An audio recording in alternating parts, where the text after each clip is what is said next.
The tenants come marching for their homes, RAHU, RAHU. The tenants come marching for their homes, RAHU, RAHU. We tenants come marching for our homes. We'll keep on marching like man's and we'll keep on marching until we no other man's RAHU, until we no other man's RAHU.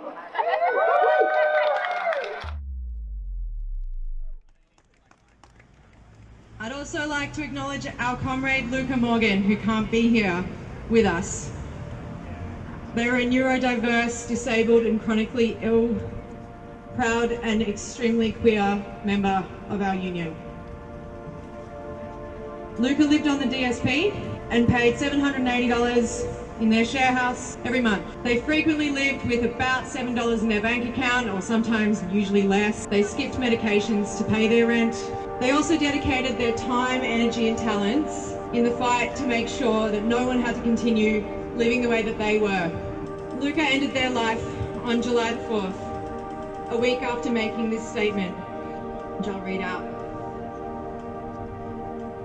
Data from the most recent census was released in June, revealing that over 1 million vacant properties exist in Australia nationwide. This includes 298,000 empty dwellings in Victoria alone. This is enough to house the 110,000 people currently waiting on the waiting list for public housing.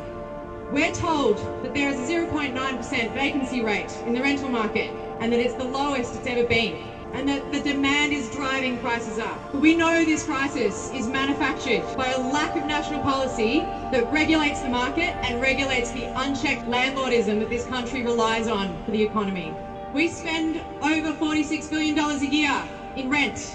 That's our wages, our money that we should be spending on food, medication, in rent, to pay off other people's investments. Most working class people in the state and in the country are feeling it, and that really comes through the inequalities in housing, those that own property compared to those that don't. And I think younger people are absolutely the most feeling the brunt of that, priced out of it. I think it's just a big story of power imbalance. Most people I know are spending more than half their income on rent, going to agents and landlords that are just gathering passive income from that. And I think it's only increasing that disparity. My experience has been generally dealing with big agencies that don't listen to the complaints and feedback of renters and their experiences. Stuff like unsafe black mold, damaged walls. I've been personally evicted to sell a house that we were told wasn't being sold. Just pretty crook stuff from big organisations that should have more accountability. I'm in transitional housing, but it's run by community housing. And I'd been promised for a long time that I was only paying 20% of my income. But when I did the math on that sign-up day, I was like, this is closer to over 30% of my income. And I asked the real estate agent about it, and she literally turned to me and said, well, that's not your money, that's our money. I was told that I wasn't allowed to have visitors. They don't want any illegal activity, and I've never done any illegal activity. The first thing on the phone they said to me and my caseworker was, this is a great program, you're going to get all your drug and alcohol problems sorted. And I've never done drugs in my life. I've never done drugs in my life, and I don't actually drink. So that was really confronting, and just sort of shows you how these community housing providers view their tenants. People aren't homeless just because they're drug addicts and failures. As Sean mentioned, I'm a former employee of REA Group, the company that makes realestate.com.au and so on. The bastards, I promise. And look, working at REA was eye-opening. And to be honest with you, it's an experience that I'm going to regret for probably the rest of my life.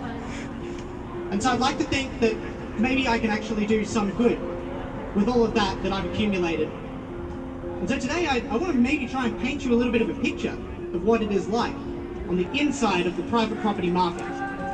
They're the company that develops all of the platforms that real estate agents use, that renters have to go through. They own realestate.com.au, Flatmates, Real Commercial. Oh, big boys. They are everything. Big boys. I guess being a part of that, at what point, did you say, I have to get out of here, my morality is in question, or was it something that just sort of happened? No, it wasn't something that just sort of happened. I think it builds on you for a while. I think if you're the kind of person predisposed to it, that's the kind of place that radicalizes you over time. You see the level of disinterest in the welfare of the people that are impacted by the decisions that you make and the things that you implement. And over time, it just weighs on you. I think experiences like the ones that I spoke about in my speech are points in time that you could look at and say, that really fucked me up. I mean, I realized it was time to go when I had a crazy, bad, depressive episode. Huge amount of that was to do with the fact that I fucking hated getting up every morning and having to work for them. I could see that, not wanting to fuck people over, for sure. Like, there's so many I love not fucking people over. Renting sucks. The housing crisis isn't going anywhere. 75% of renters are living in rental stress. This campaign demands many things from our future state government with the state election coming up. However, we cannot assume the government will agree to our demands and fix the housing crisis. Property development and real estate industry lobbies sway housing policy in Australia.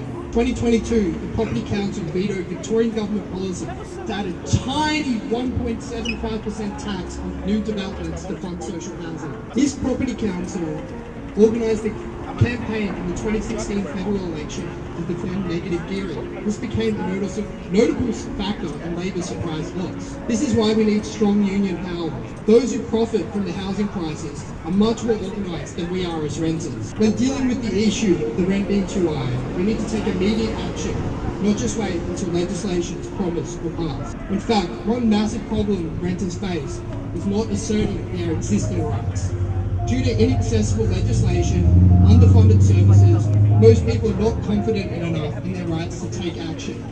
Many don't know action is even possible or worth the energy to pursue. What's the rent?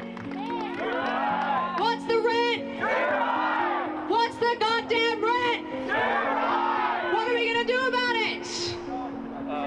Fight for it! I'm a kind of person that always looks to the future, so where rents are now, what are they going to be in 10 years, 25 years, 50 years, 100 years? The fear I have is that housing is going to be such a privilege. We're going to end up having shanty towns or slums popping up in Melbourne. And we dealt with that over 100 years ago. West Melbourne, there used to be a whole lot of shanty towns and like man-made little huts. But it seems like 100 years later, we're at the same problem again. This big housing build, I'm sorry, it's not what they say it is, because I know there's multiple properties around Melbourne. There's, Port Melbourne's in line to be demolished. Walker Street, Northcote's been demolished for over 2 years. It's still ground there. All the people were displaced that were living there. North Melbourne's been demolished. I mean, there's so many. I think there was something like 11 sites targeted for demolition in Melbourne of public housing. The government's just displacing people, giving contracts to private developers. Really, there's a lot of shonky deals going on, and I really wish the public was more aware of it. I have sat down with the landlord and put in front of them a printout of a High Court decision that tells them that what they're doing is illegal,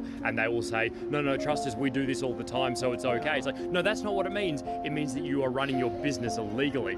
They were trying to charge us a fee that they weren't allowed to, but they just don't care. It was hard to tell whether they genuinely didn't know the basics of the law in their area or they were just barefaced lying about it, but the result was the same to me in the end. They were trying to screw me.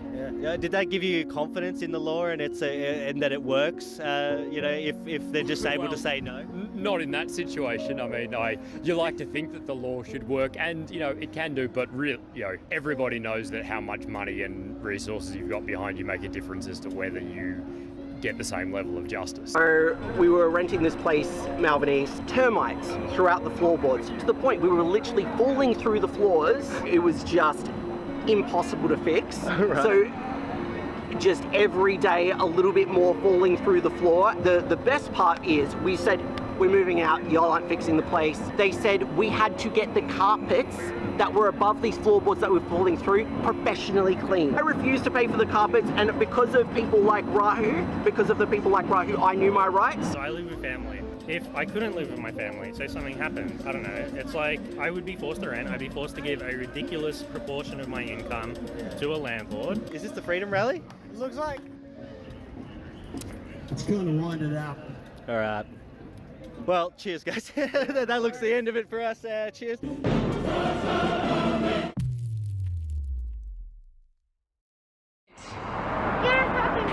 Yeah, I wish the same for you. Thank you very much. So do I, mate. And I'm paying rent way more than I'd need to. They gave you the fucking Ukraine.